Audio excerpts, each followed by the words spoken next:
বৈষম্য বিরোধী ছাত্র আন্দোলনের আহতরা প্রধান উপদেষ্টার বাসভবন অভিমুখে যাওয়ার সময় পুলিশ ব্যারিকেড দিয়ে বাধা দেয়।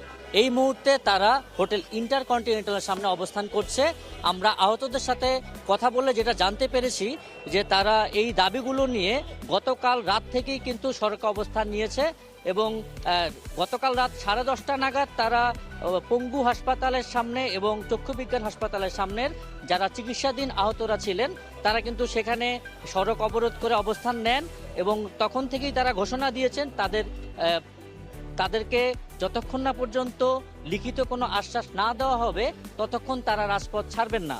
এর আগেও তাদেরকে কিন্তু কয়েক দফায় আশ্বাস দেওয়া হয়েছিল, কিন্তু সেই আশ্বাসের ভিত্তিতে কিন্তু তাদেরকে সেই সুচিকিৎসা, পুনর্বাসন এবং ক্ষতিপূরণ সহ তারা যে দাবিগুলো করছেন সেটি কিন্তু বাস্তবায়ন করা হয়নি।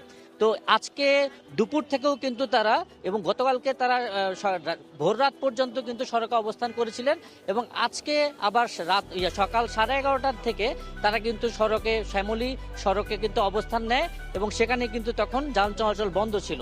এরপরে তারা কিন্তু প্রায় 8 ঘন্টা সড়কে অবস্থানের পর প্রধান উপদেষ্টার বাসভবন অভিমুখে তাদের দাবি দেওয়া নিয়ে কিন্তু অগ্রসর হয়। সেই অগ্রসরের সময় কিন্তু আমরা দেখতে পাচ্ছি যে এখানে পুলিশ ব্যারিকেড দিয়ে তাদেরকে কিন্তু বাধা দেয় এবং তারা কিন্তু এখানে শান্তিপূর্ণভাবে অবস্থান নিয়ে বসে আছেন।